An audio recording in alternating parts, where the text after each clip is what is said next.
What's going on, everyone? So the Washington Wizards took Cam Whitmore from the Los Angeles Lakers. I'm still frustrated, hurt, and heartbroken over that. Although, if I'm being honest and remove my Laker bias, I actually think Cam Whitmore to Washington, probably the best thing for Cam Whitmore. I think he'll actually get to just kind of go there and be himself and really kind of evolve and mold into the player that he would be. Where even on the Lakers, I do really like him, but I still think he's probably a little restrictive, at least for the next year or two, especially with LeBron, Austin Reeves, and Luka Doncic. I don't know how much opportunity he's really going to get. At best, he's your fourth option, but you just brought in Ayton, so he's probably your third or fourth option. So, it's just a tough spot. But with the Cam Whitmore acquisition in Washington, it means that the Washington Wizards are expected to buy out one of their veteran guys, if not maybe even multiple of their veteran guys. They're just a really young team that wants to get minutes for some of their young guys. They also have too many guys on their roster, but Justin Champagnie, who is the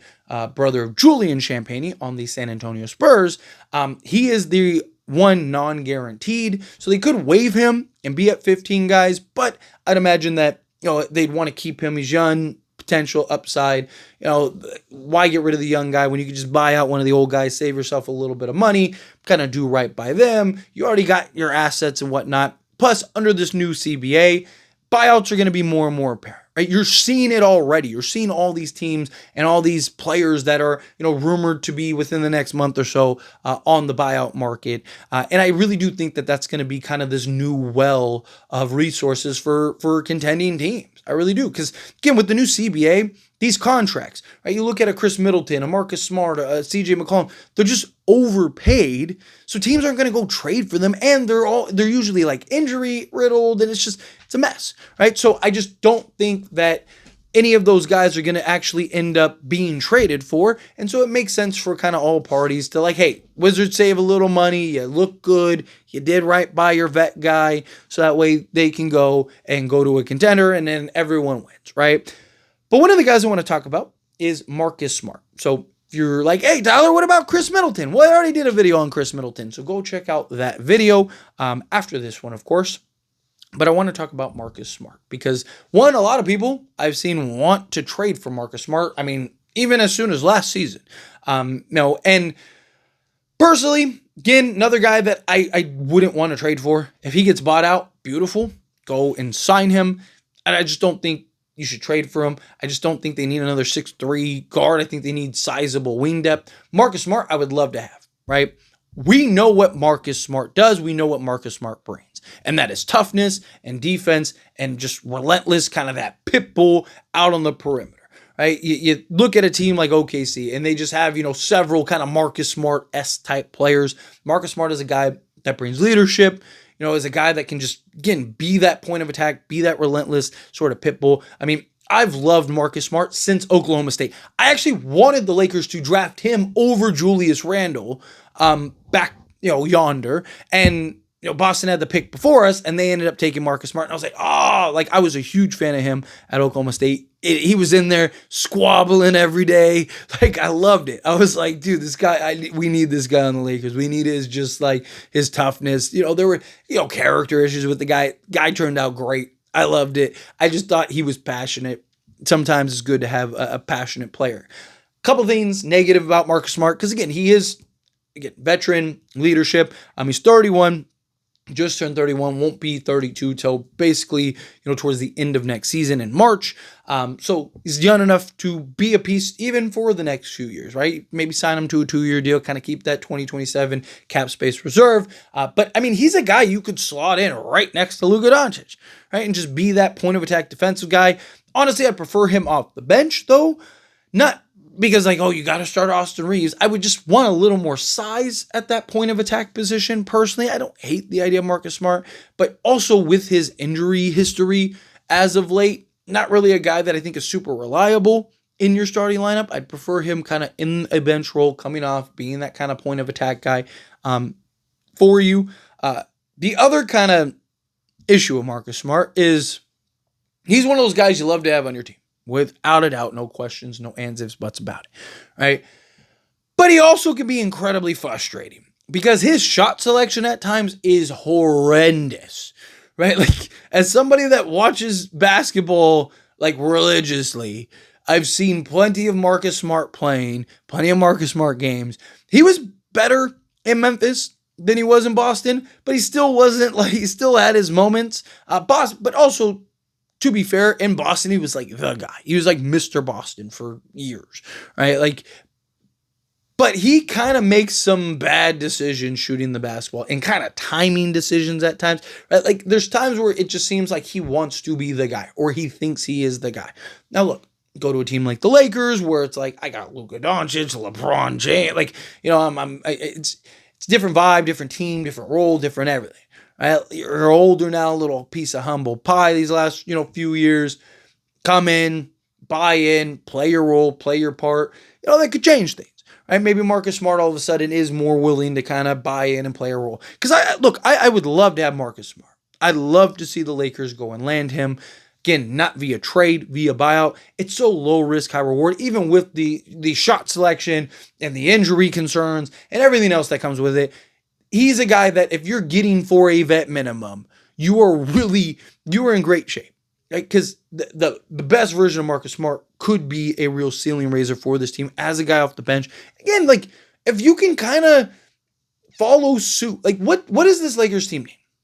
They need point of attack defense out on the perimeter, athleticism, right? Some toughness out there, 3-and-D guys. You look at teams like Indiana and the Oklahoma City Thunder, teams that have just this abundance of these guards stuff, right? It'd be nice if the Lakers start stacking some of those. Let's say you go get a DeAnthony Melton. You have a Marcus Smart. You have a Bronny James, right? Also, Marcus Smart, I actually think would be really good for Bronny James. Like, kind of get his confidence up, get his swagger up, add some toughness, right? Like, just have that kind of vet for him. I actually think he'd be pretty good for him. He was really good for young, Jason Tatum. He was young at that time too, but younger Jason Tatum and Jaylen Brown, all of that, right? But no, I look at what Marcus Smart could potentially present and bring this team. I do think that there's some real value with that. And again, you start adding these kind of guard depth that can just be relentless, and you can kind of just throw these waves at teams like the Thunder do.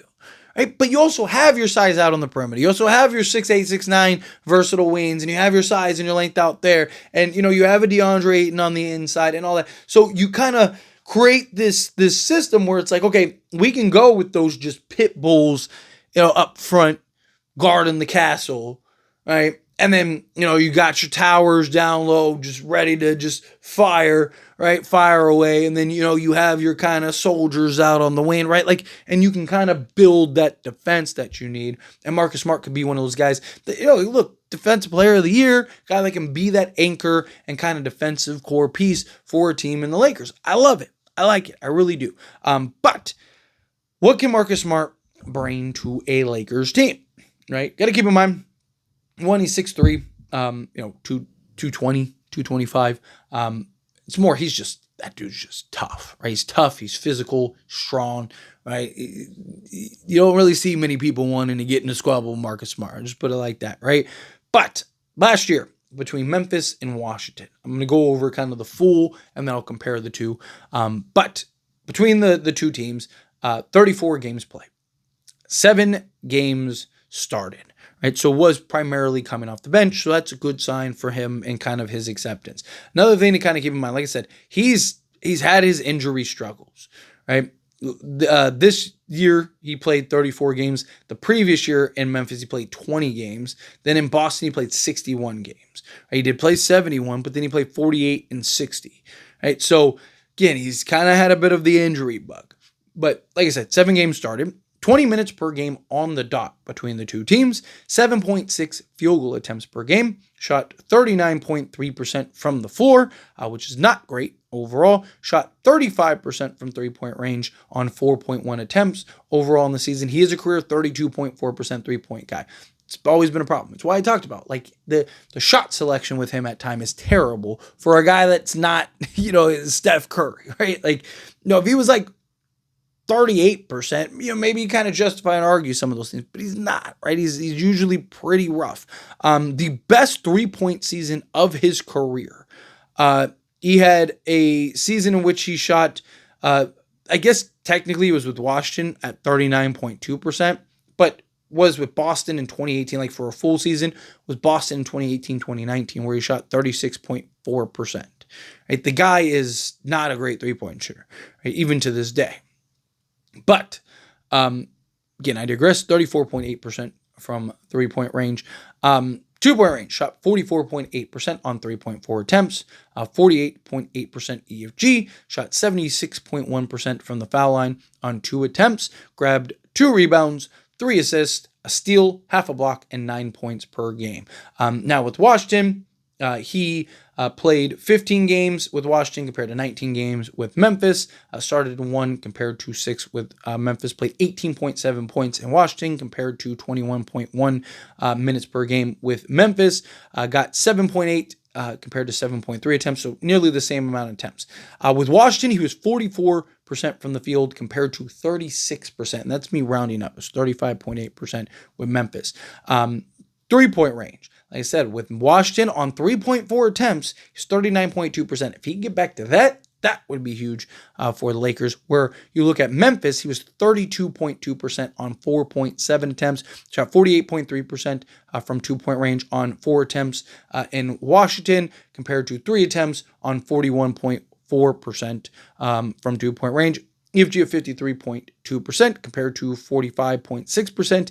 Free throw shooting in Washington, though, was atrocious. 68.6% on 2.3 attempts. Now, he has a career almost 78% free throw shooter. With Memphis, he was 83.3%. 2.3 rebounds in Memphis compared to 2 in Washington, so roughly the same. 2.5 assists compared to 3.7 in Memphis. Steals are the same. 1 steal, half a block, same. 9.3 points compared to 8.7 points. So that's what he gives you.